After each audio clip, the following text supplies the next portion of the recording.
slow again.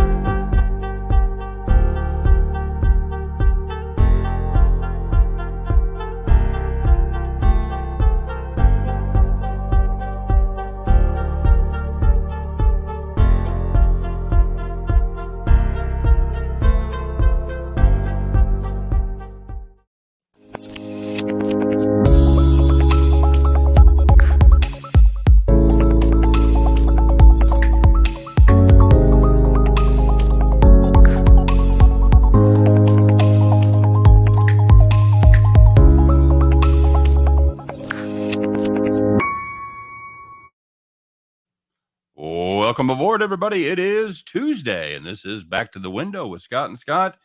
Good to have you guys along. I am Scott Steen, lead handicapper over at winnersandwiners.com. I'm your co-host, Scott Reichel, senior handicapper over winnersandwiners.com. And if you're new, we do this each and every day, 3 p.m. Eastern, 2 p.m. Central, helping you guys to head back to the window to cash those winning tickets. Well, Scott, you watch any sports last night? Anything stand out for you? I watched my team blow a 15-point halftime lead, which isn't exactly ideal. As for actual action, I didn't have anything because I had a tennis play for my play of the day, and I heard they play those matches outdoors, and it occasionally rains in Texas, so they ended up moving the match to right about now. Okay, perfect. Well, hopefully you'll cash that ticket as we're on the air. At least get a good start. What just happened? Said I'm looking sharp. Thanks, buddy. I've warned you about the day drinking, man. Come on, you got to stop that now. James Mount says, gentlemen, and I use that term loosely. He knows us so well. Tim Earl in the hizzy. What up, Timmy? 2 days away, brother. 2 days away from the A's first loss. So pretty excited. Just to lay out the rest of the week for you, we're going to have our Masters show tomorrow. We're still trying to decide if we're going to tie it into our regular show or have a separate standalone show. It's going to be the one and only Jim Williams from Just Parlays, as he is a multi-sport aficionado, much like yourself, Scott. He knows a little something about golf, so we're gonna talk about that, and it helps with the handicap and the day drinking. Man, I've got my son.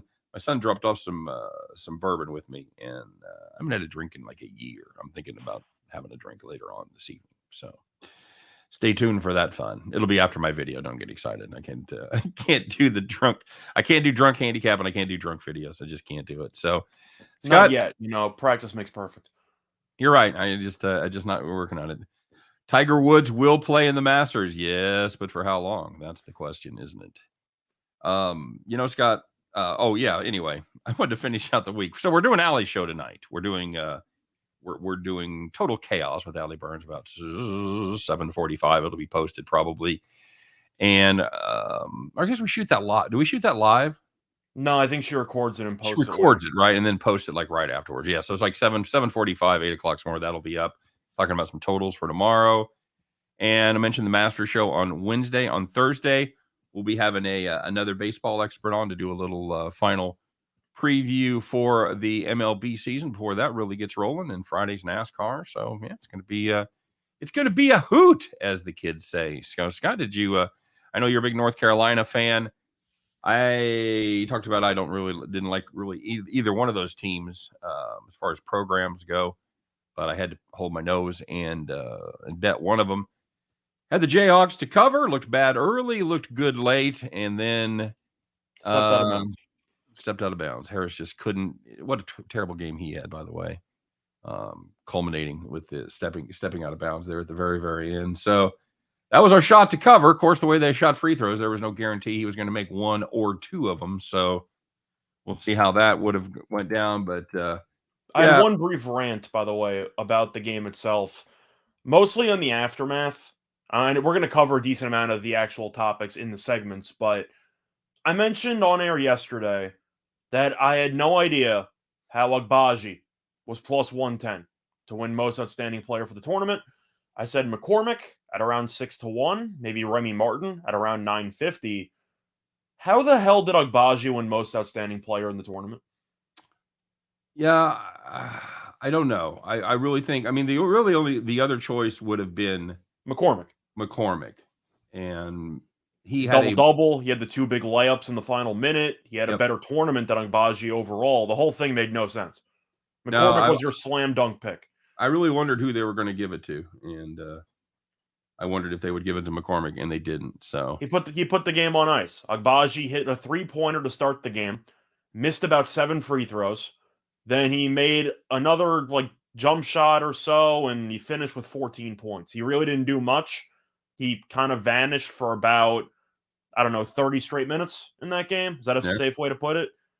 And McCormick had a double-double, and he made the 2 big shots at the end. So I thought McCormick was easily going to win it. I have no idea why Agbaji was plus 110. And apparently somebody knew something, because I still don't know how the hell he was plus 110. Yeah, there you go. Somebody. So I don't want to say that was rigged or there's a conspiracy there, but you can explain that to me in several different ways. I thought that Agbaji was the 4th best player on Kansas last night, behind McCormick, Remy, and Brown. He was tied for the 4th leading scorer. So that's what I'm saying. And Brown had a double-double. Remy had the big 3s, but Agbaji did not play that well. So I don't really know what happened there. No, one assist, 2 rebounds. Nothing really stood out with 12 points. What do you got, 3 for 8 from the line or something? Well, yeah, he went 3 for 8 from the line, and he made that 3-pointer to start the game, as you mentioned. Didn't make another 3-pointer all night. Missed 3. Yeah, he didn't do anything. So, yeah, I get it. That was my main takeaway from the post game. We can get into the actual in-game stuff quickly. I couldn't give Donkey of the Day to a winning coach, but there's one play that I do want to talk about later on. All right. Well, let's get to it, man. We got a lot to talk about from last night's game. Lakers minus 13 or plus 13. I was going to say this isn't the 90s. LeBron's out. It depends if the Suns are motivated after getting killed by Oklahoma City or not. I think they do want to eliminate the Lakers, because if the Spurs win tonight and the Lakers lose, the Lakers are officially eliminated from the play-in contention. You think the Suns might want to potentially take care of a division rival? No, I don't think. No, you don't think so? No, I think the Suns would love to play the Lakers in the playoffs. I think they would too. That's obviously not going to happen, but right. Well, I mean, if they were able to, wade through the play-ins and get the 8 spot, that's. I'm not laying 13, but it kind of reminds me of the Heat situation from a couple weeks ago, where they were the 1 seed the entire year. They were cruising. They randomly lost a couple of games, and then they played Sacramento, an awful basketball team, and they killed them. So there's a chance that maybe Phoenix turns it around. I'm not betting it. I mean, I don't know how I'm supposed to bet it based on how Phoenix has played lately, but the Lakers without LeBron, they're probably going to lose. Yeah, I can't. I don't know how much I can get behind this Suns team that just, like you said, lost Oklahoma City by 21 as a 14-point favorite. So that's not a good look. Mm-hmm. All right. As always, guys, don't forget to like for this video, smash that thumb, subscribe to both of our YouTube channels, both the Winners and Whiners YouTube channel and the Max Wagers Network YouTube channel as well. Check out all the great offerings on the Max Wagers Network, not just us. You've got Midday Money with Sean Higgs at noon. You've got Allie Burns doing Morning Wood 1 o'clock. You course got Chris and Jim over there doing just parlays. Yours truly is over here at 3, and Bat and Cleanup, Detroit Lenny and Nick and Tim Earl doing Game Time Decision at 5 p.m. Eastern Time. So check out all of those shows if you get a chance. And of course, we couldn't do it without you guys. So we appreciate all the efforts, all the likes, all the subscribes, all the comments, all that stuff. So let's get to it, Scott. We kind of went late yesterday. Let's get it rocking and rolling today, and we'll talk about what happened yesterday in basketball, in hockey. You got your choice. Let's find out the winners, the whiners, the people that took it in the shorts, and the people that took it to the bank. It is the Tuesday edition of Call the Cops. All right, Scott. Well, this is a play that I mentioned on air that I loved the under here. I didn't think that he would have the success that he did, and it's Armando Bacot. Over 15.5 rebounds. He had 10 rebounds in the first half. I went, my prediction probably not going to be very good. He got to 15 rebounds. Then he got hurt. He twisted that ankle again. Man, they rolled some ankles last night. Holy shit. Finished with 15 rebounds. Missed the last 50 seconds. He did have a couple of opportunities as they chunked up brick after brick from 3-point land there to end the game. I think you could probably say he would have grabbed one more. So Armando Bacot over 15.5 rebounds, not good at all. Call the cops. And looking at hockey, if you had the Flames and the Kings over 5.5 goals, you had 5 goals with 25 minutes and 52 seconds left. So you're basically home free. It's also 3-2. So you're looking at a spot where one team will pull the goalie at some point. Didn't matter. No goals the rest of the game. Game landed 5. No goals for you. And finally, a little spring training baseball. Probably going to wrap it up for spring training baseball. Are they done now, Scott? I believe this is the last day, if I'm not mistaken. Today is the last day? I think so. Okay. I believe the season starts on Thursday, right? Yeah, I just didn't know how much time they left themselves to haul all their shit to their respective camps and everything, or their respective cities. Anyway, yeah, the Braves Rays under 9.5. They had 7 runs entering the 9th inning. Hey, can anybody here play this game? No, they cannot. They cannot pitch relief. Atlanta scored 2 in the top of the 9th. The Rays, they ended 1 in the bottom of the 9th. That game lands 10. If you had under 9.5, oh, so good until you weren't. Call the cops. Yeah, Ninja also mentioning a bad beat on Brown over 12.5 points. He had 12 with about 7 minutes left and didn't score another point. So that's also a pretty bad beat. But yeah, there are a lot for a surprisingly light card. Yeah, agreed. There was some good news out there, of course. There were the people that had the nice, easy victories. I don't know what the hell it would have been from last night's game. Maybe North Carolina first half or something like that. But yeah, there were some nice, easy wins out there. You know who you are. And now we're about to tell the world as we reveal Tuesday's rocking chair wins. So the first one in hockey, if you had the Blues -1.5 or -2.5 or whatever minus you ended up getting, they led 4-0 after the second period, and they won 5-1. All right, very good. And if you had the Maple Leafs, not the Maple Leaves, Scott, that's the surest way to let somebody know you're from the lower 48 there. If you had the Maple Leafs, team total over 3.5 against the Lightning, 4 goals in the first 2 periods. Congratulations, that game is over early for you. They finished with 6, but 3.5, no worries there. Nice, easy rocking chair win. And in spring training, if you had the Red Sox and Twins under 9.5 runs, you had 1 run in the 4th, you had 1 run in the 6th, and then you had no runs in the other 7 innings. Game ended 2-0. Very good. All right, Scott, let's talk about these real fast here. We've got a couple of them from the game, and I definitely want to talk about each of these. Let's find out who it was, Scott. There was a lot of heroes last night. A lot of guys played well. Some guys that didn't play very well, but there was one guy that had a particularly bad night, minor gaffe in front of millions of people. Let's find out who it was. Who's wearing the golden feed bag, Scott? Whoever could it be that is today's donkey of the day?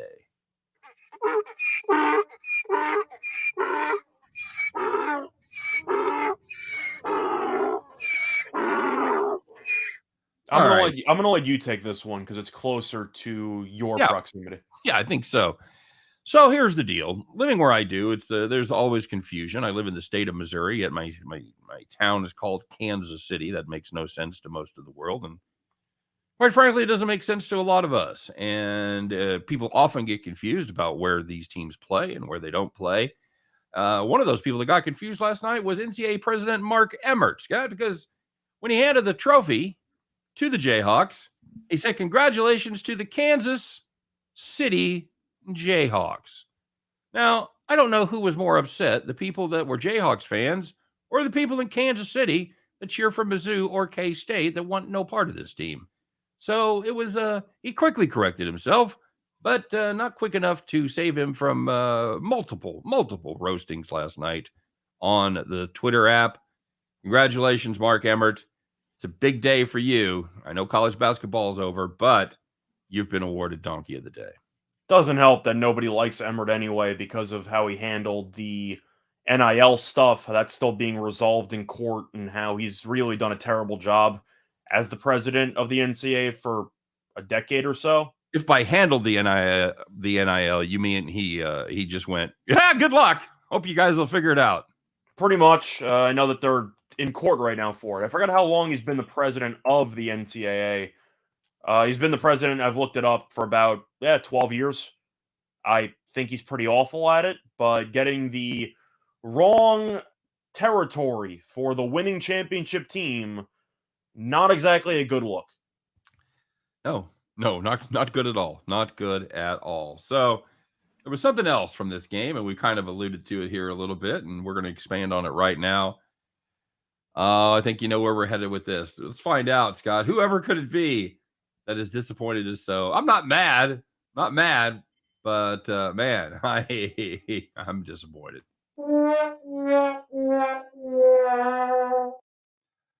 So go ahead, my friend. I'm going to chime in here in a minute, but I'll let you get the ball rolling.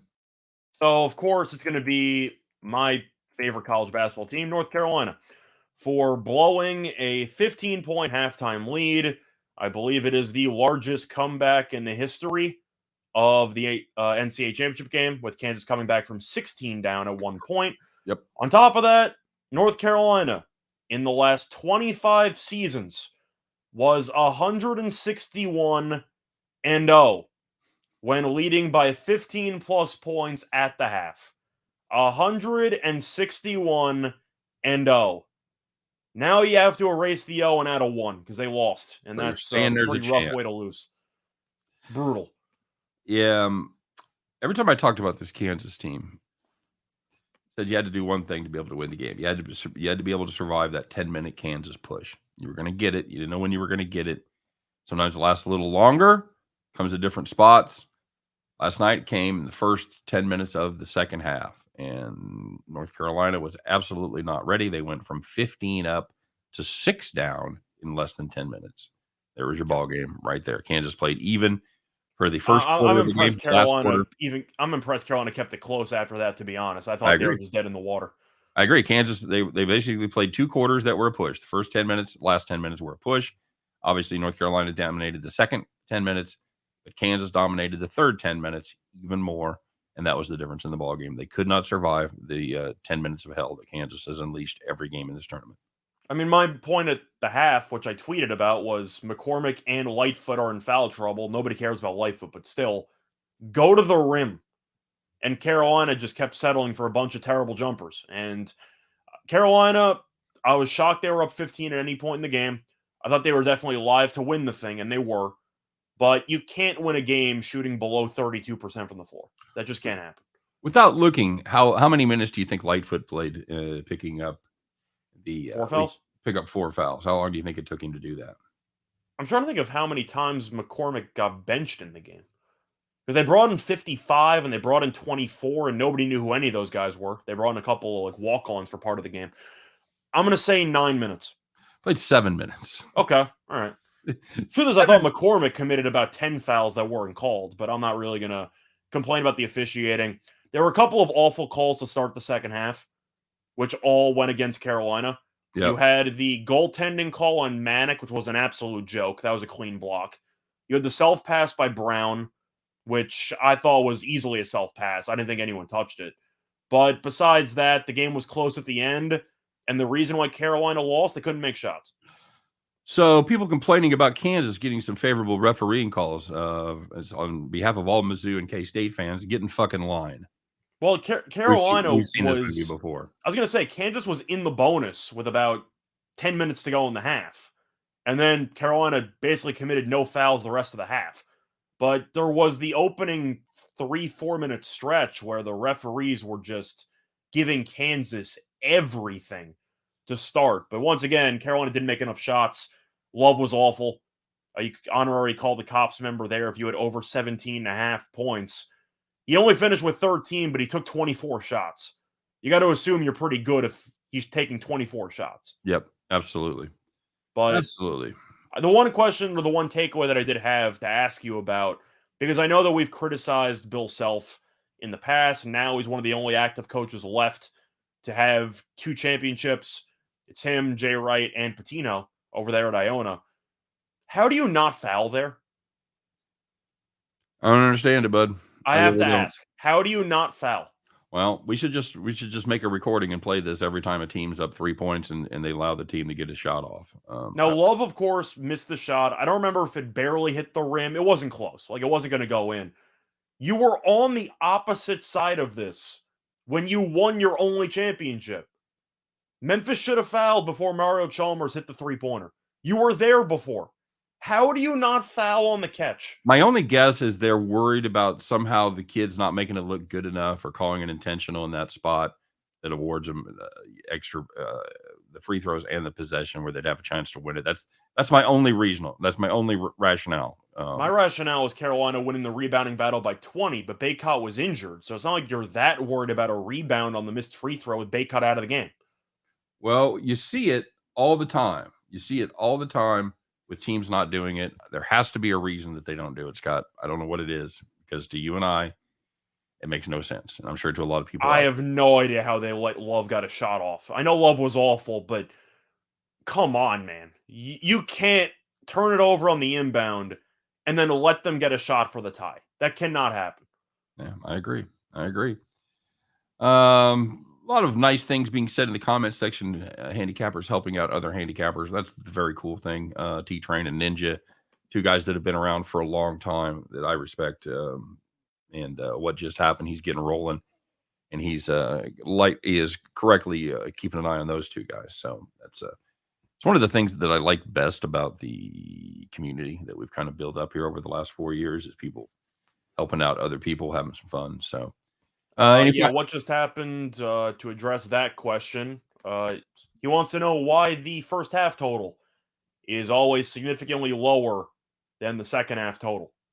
And the reason is, basically, you just said it. Fouls?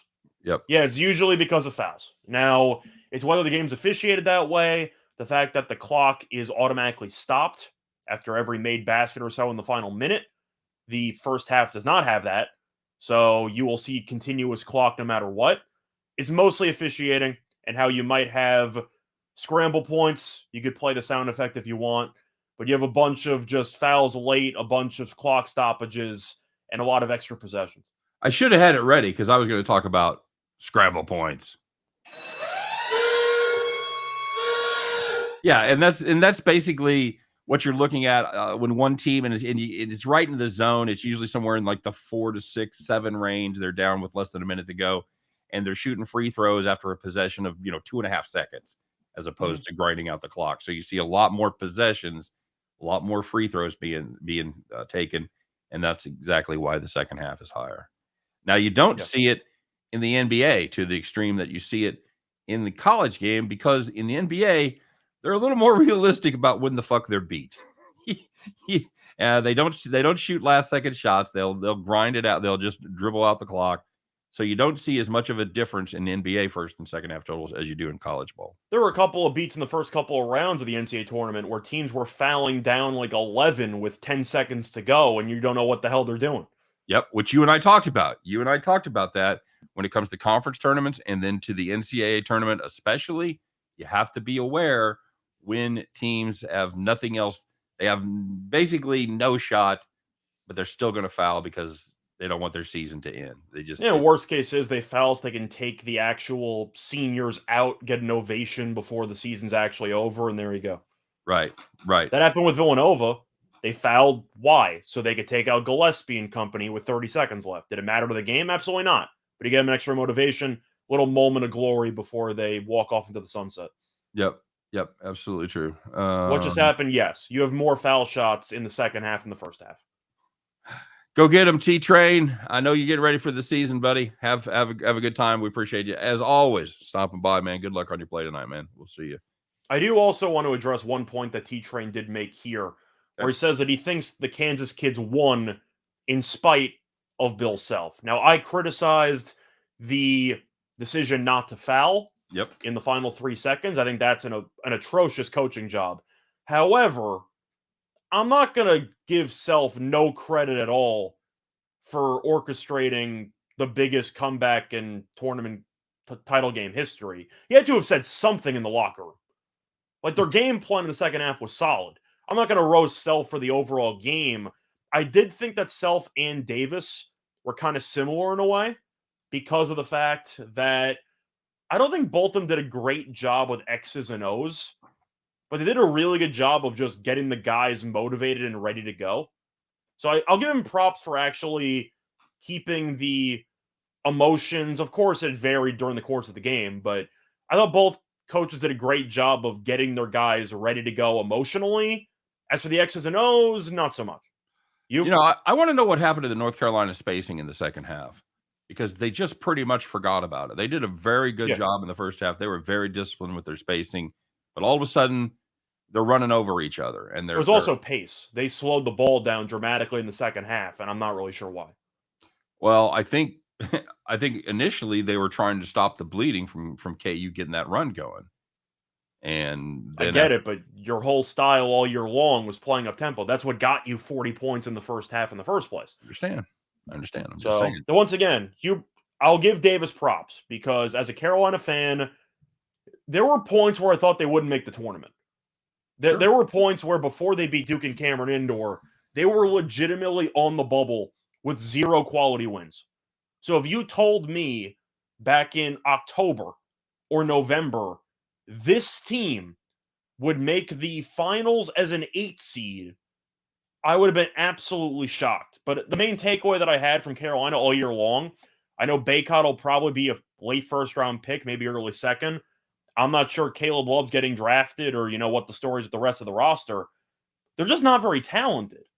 That was the main issue I had with Carolina, and why I thought, even as a fan, they would potentially lose to Baylor or UCLA. I looked at the roster, and I really didn't see many high-quality players, especially for a blue blood like North Carolina. Did you? Right. No, not especially at the guard position. I'm really surprised that, and I know that they all had their moments, but I just don't know that you had the high-quality guards to be able to take you to that final step. I mean, it's hard to criticize anything about either team when the losing team had a 15-point lead and wasn't expected to make any kind of a run whatsoever, even make it through the first weekend. Yeah. So, Carolina should have won it anyway, because they shot below 32% and they only lost by 3. They won the rebounding battle by 20. Yep. But anyway, to go back to your point, nobody thought they would make it here. No, that's very true. All right. So people asking about the card tonight. Let's lay out some stuff here, Scott. Somebody asked about the NHL, said they don't like the NBA card. I'm on the Devils Rangers over. I'm just gonna ride that Devils over until it breaks. What else you got you like? I think the one hesitation I would have with the full game over for the Devils is just to take the Rangers team total over, because the Devils' best player is Jack Hughes, and he's not playing because he's injured. Right. So, of course, he factors into the power play and everything like that. Devils are awful defensively anyway. Yeah. The Rangers should score at least 4. So if you're worried about Hughes being out, then you can take that approach instead. To look at everything else, I mean, the card itself in hockey, there's a lot of games. I'm not sure how many of them have a lot of value. I don't mind the Islanders on the money line getting plus money against Dallas. I know Dallas is a good team. Islanders, they're not officially out of the playoffs. Now, are they going to make it? Probably not. They're about 11 points back of the Capitals with about 14 games left, give or take. All right. It's doable. It's not pretty, but it's doable. Islanders have played well. And if you want to back a hot team that's getting plus money, I don't mind the Islanders there. If you wanted to go for a matchup between two really, really awful teams, but there might be some value on it, I have no idea how Philly's favored tonight against Columbus. I know Philly beat the Rangers in a shootout the last time out. Columbus, don't get me wrong, they're awful. They're really, really bad. The Flyers, under no circumstance, with 55 points on the season, they're 1 point ahead of the Devils for last place in the division. Columbus has 70, so Columbus is 15 points ahead of Philly. There's no way Philly should be laying like minus 130. That doesn't make any damn sense. Okay. So if you want to go solely on value, the Flyers at a minus price, that's kind of an auto fade. So you've kind of alluded to something, and I think it's time for us to touch on it and expand it a little bit, and that is something you have to be aware of this time of year with the NBA and then very soon with the NHL, and that is motivation. What are they playing for? What does this game mean for positioning? What does it mean for draft position for some of the lower teams. So Scott, is that the number one thing you look at, especially in the NBA this week, as everybody comes down to the end of it, has 3 or 4 games left? Pretty much. I know that Scott Nowak mentioned how the Nets might watch Durant and Irving's minutes, maybe if they're up 30. But if you look at the Nets' current situation, they lost a huge game over the weekend to Atlanta. And now the Nets are in a war for the 9 spot. Or not even the 9, sorry, the 8 spot. They're right now in 2 play-in games right now if they want to make the playoffs. So if they want to actually get the 8, they probably need to win out. So they should be motivated for this game, because the last thing the Nets want to do with Kyrie, with his injury history, with Durant's injury history, the last thing that you should really pay attention to is motivation for a team like that, because they should be motivated the entire way through. Very good. Columbus has mentioned the second game and second night Flyers. I know it's second game in 2 nights. I'm just saying on principle, the Flyers should not be laying minus 130 against anybody. Calvin says, all respect to you, but you guys thought the 76ers were tanking games ago, and I've been cashing on them ever since. I never said they were tanking. I just thought they were bad with Harden. Yeah. They've been winning games. I never said that they were tanking. I said they're trying to go for a 2 seed. They're not going to catch Miami, but I don't remember ever saying that they were trying to tank. I don't recall that either, but I mean, they're not. I mean, I said that they got worse with Harden, and we saw them lose to Detroit. Like, maybe it was the trade that we talked about how we didn't really think that would help them that much. I don't think it helped them that much. But when you're in the middle, when you're in the middle of the, when you're holding the 3rd, 4th playoffs, but I don't know how tanking. I didn't think they would be good with Harden, but I think the word that's throwing me off is tanking. I didn't think the 76ers would intentionally lose games. I just thought that in the grand scheme of things, they are not any closer to winning a championship with Harden. Ultimately, and that still stands. I don't care. If you're out there making money with the 76ers, God bless you. Yeah, good for you. I haven't been fading the Sixers. I did well in the beginning with Harden, and then he kind of dropped off. But on their team, I'm not afraid of playing in the right. See, Calvin, once again, Harden puts up good numbers, or he puts up good assists, rebounds, whatever. The shooting percentages have been terrible, and you look at the defense. He's one of the worst defensive players in the league. So regular season, Harden, we know historically, is a great player. It's the playoffs where you have to acknowledge that Harden's flaws become magnified, and I'm definitely not picking the Sixers to make the Eastern Conference Finals. I think they will lose in one of the first 2 rounds. Bruce is bringing up an excellent point here. He says he's Hawks versus Raptors, so the spread is Raptors -4. Sharps have been all over the Hawks, but the line has not moved. Thoughts? Well, that's usually something you have to be very aware of when you have would call a reverse line move in that situation. Scott, explain to everybody what that means exactly. Basically, what he's trying to say is the fact that it seems like a lot of money is coming in on the Hawks, and yet the line hasn't moved. So it might seem a little bit trappy, because you would have assumed that the spread would have potentially gone down a little bit. So What do you think? Is that an okie-doke spot? Yeah, see, we've talked about that before, about it's kind of a misnomer to say that books make their money by having equal amount of money on each side. That is no longer correct as of about the last 15 years, since they've kind of taken a different position and gone more corporate. They think they have the data and the personnel, the algorithms, etc., to take a side. And they are not afraid if they think the public's on the wrong side or the sharps are on the wrong side, whatever. They're not afraid to hold a line or adjust a line that's counterintuitive to what you're seeing with the line, with the money coming in and the bets being made. So if you have a situation like that, it is almost a sure sign that the books are all over the team that's not you're not moving the line on, right? Pretty much. Now, confusing the way I said it.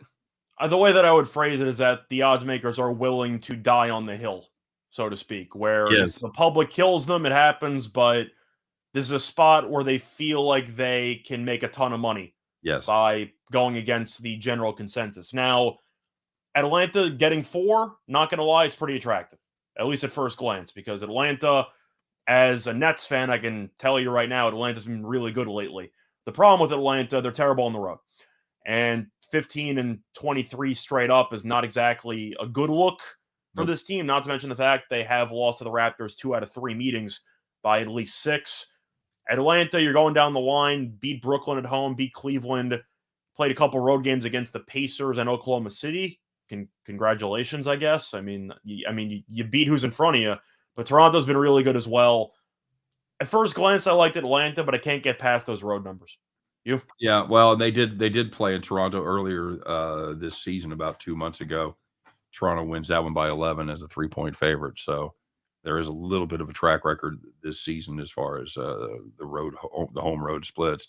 I think if you wanted to back Atlanta, just take some prop on Trae Young. Because if they want any chance of winning, Young's kind of the only guy they have left, right? Because Collins hasn't played in about a month.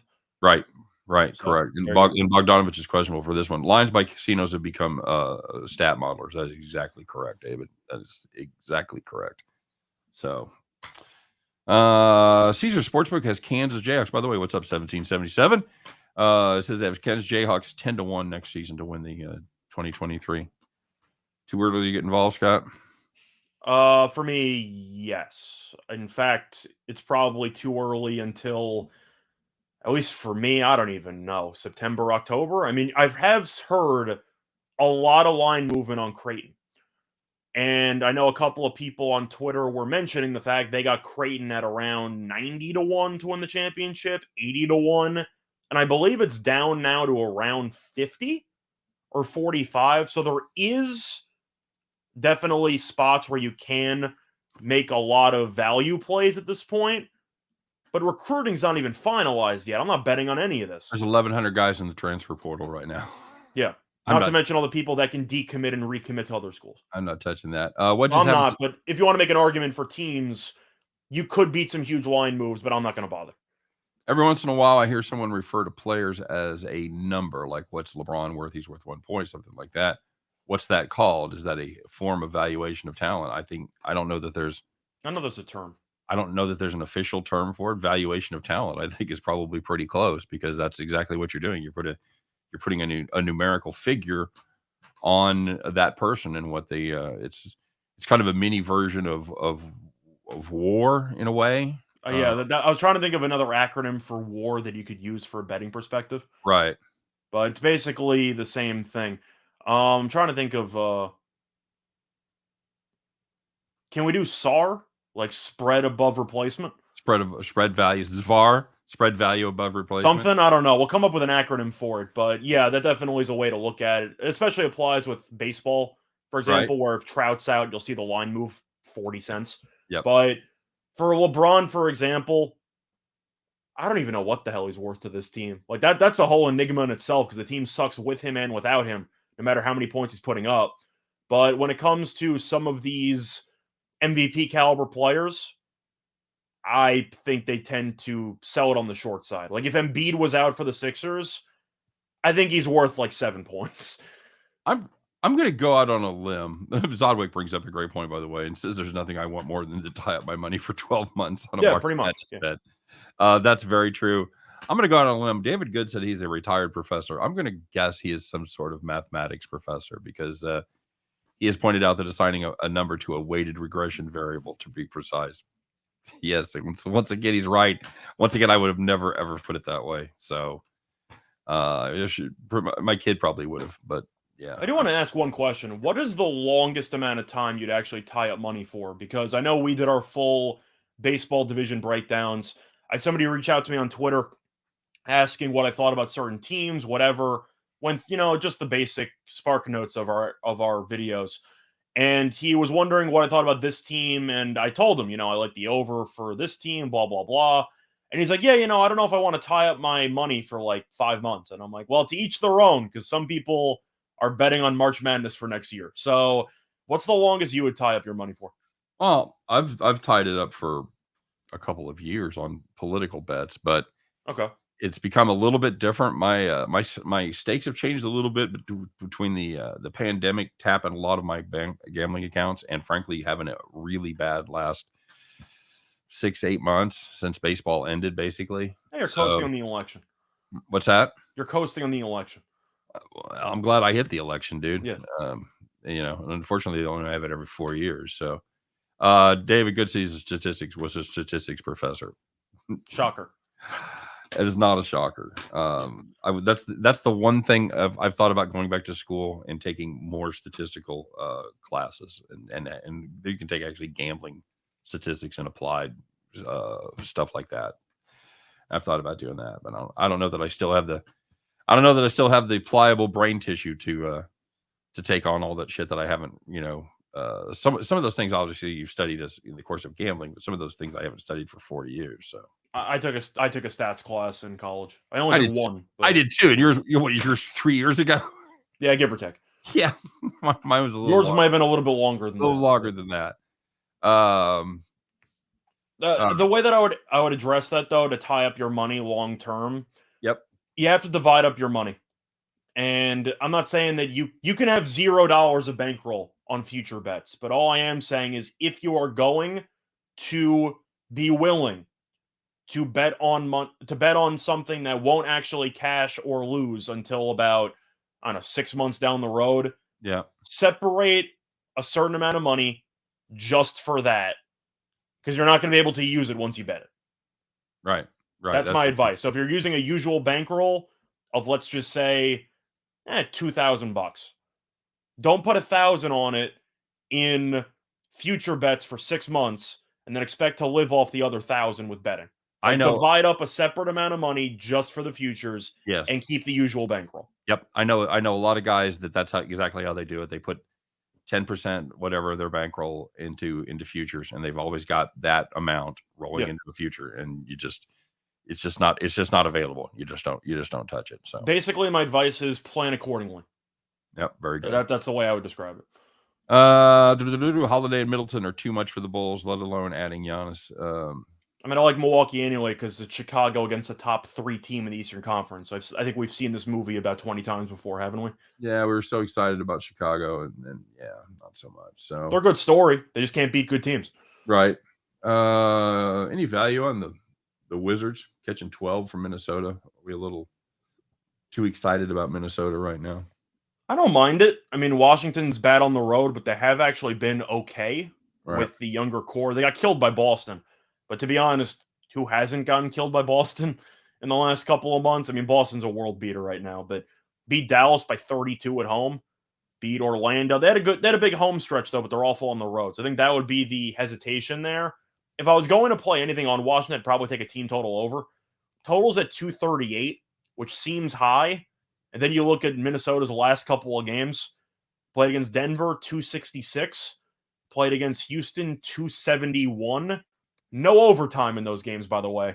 So probably a team total over for Washington if I was going to bet anything on the Wizards. Is that your ringtone? Yeah, I forgot to turn my phone off. I was wondering what your ringtone was. Okay, when I checked that. That's it. That's my ringtone. But what do you think about that? I think if you're going to bet Washington, I would only look at the team total there because they're not going to get many stops against Minnesota. That's solid. David Good asking about Miami. Is this team back, Scott? Laying 5.5 tonight against Charlotte. Miami won and covered their last 4 games.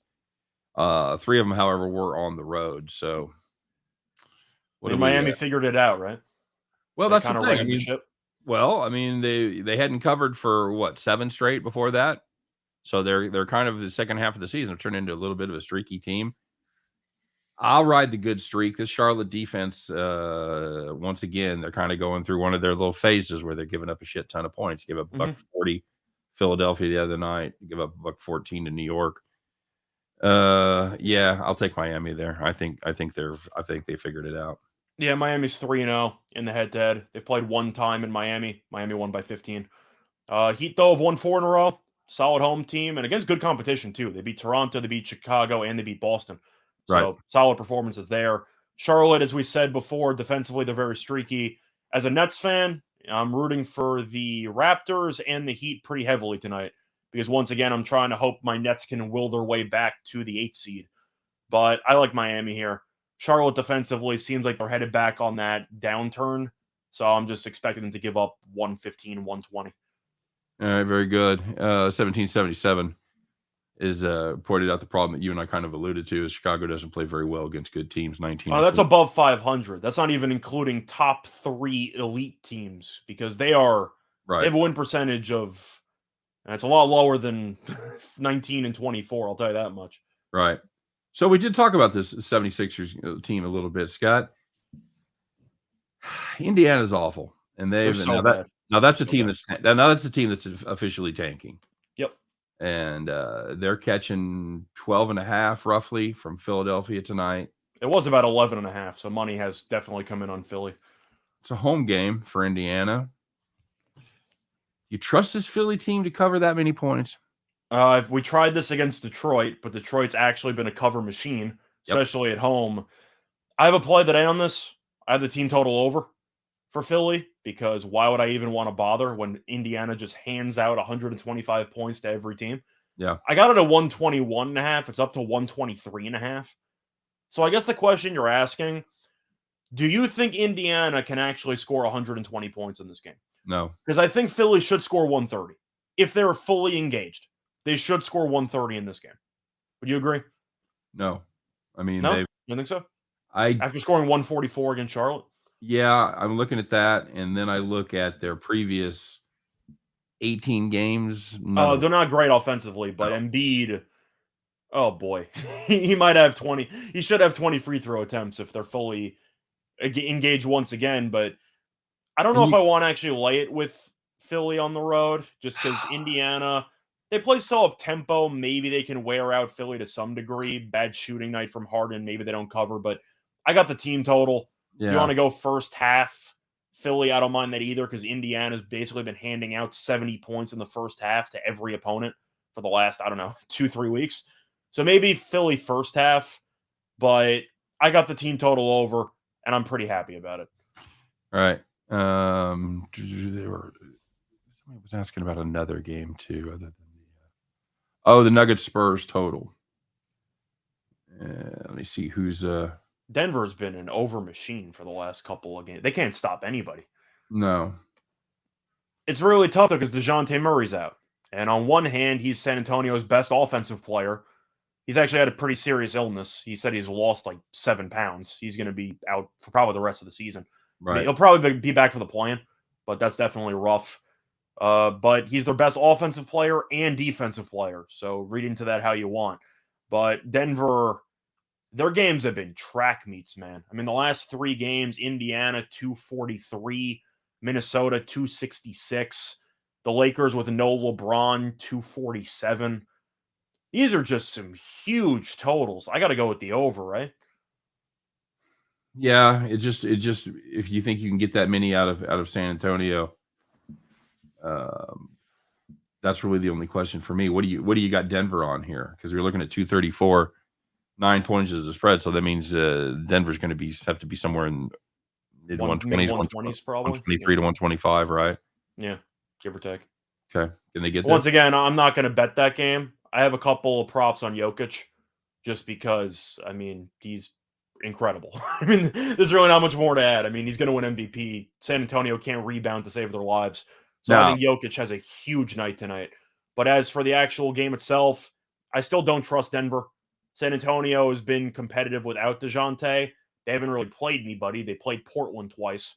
But still, I think San Antonio can hang around. They can clinch a play-in spot tonight with a win. I'm not laying 9 to Denver when they barely beat the Lakers by double digits with no LeBron. I can't. Can't do it. Can't do it. Although Denver is at home. If I had to bet it, I'd bet Denver, but I'd rather look for something else on the card, personally. I agree. If I had to bet it, I would take anything with Jokic, because, I mean, maybe Jokic 30 points and Denver money line or something like that, because Jokic, I mean, he's owned this team the entire season, and his numbers keep getting crazier. Somebody want to know where the upsets are coming from. We didn't hate Washington. Don't hate Memphis getting 5.5 from Utah. I'm not picking Washington to win, but I think that they got a shot to cover there. Yeah. Memphis is always attractive, especially with Utah blowing double-digit leads every single game. Mm-hmm. So I do think Memphis, we've seen them without a bunch of players. They still killed Phoenix the other day. Yep. They win a bunch of games. I don't mind Memphis there because Utah has been awful recently. If you want a potential trap game there, I don't necessarily mind Sacramento.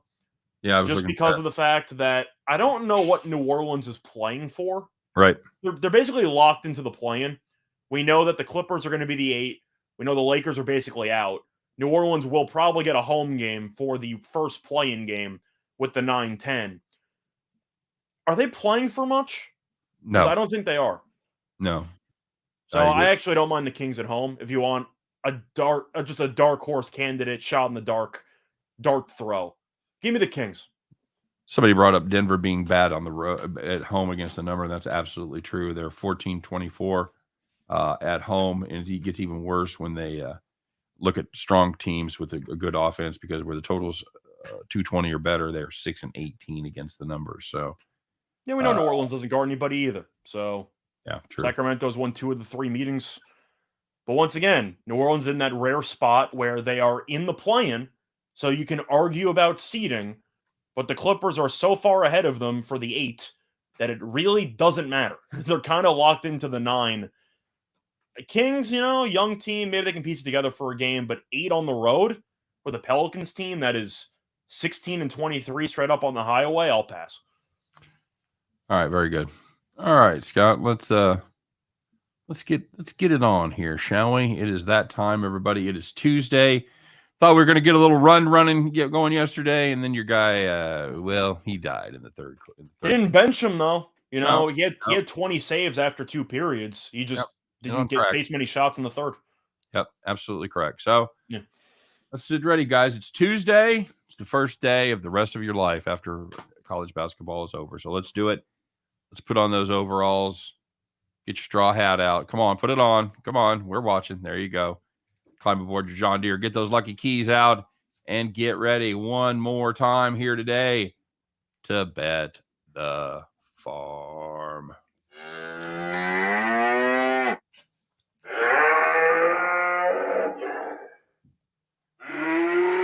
All right, Scott.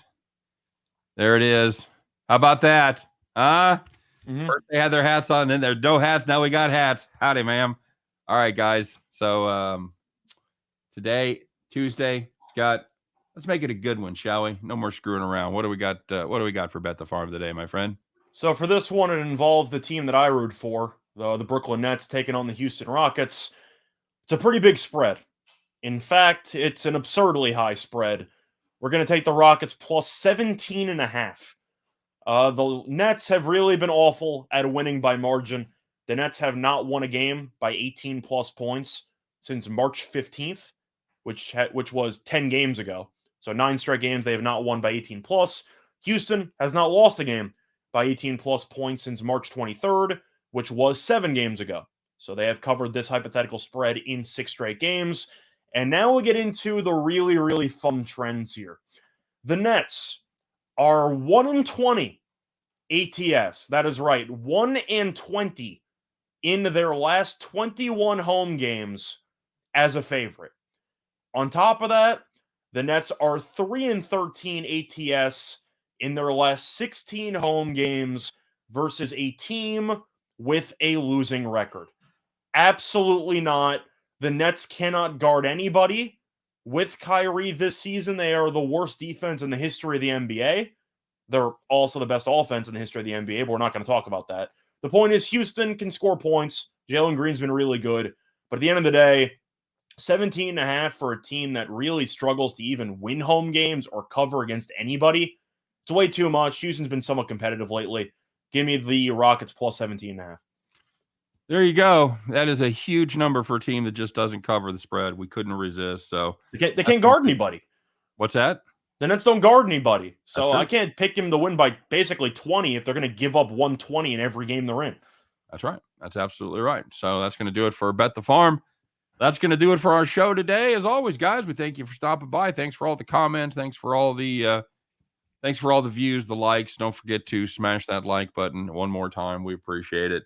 And, of course, check us out tonight with Allie Burns. It'll be posted somewhere around 8 p.m. Eastern time. We'll take a look at 5 games tomorrow and weigh in on the totals. But till then, it's going to be a wrap for us, Scott. We'll be back at 3 p.m. tomorrow, 2 p.m. Central, and doing what we love to do, helping you guys on the journey that never ends as we all attempt to head back to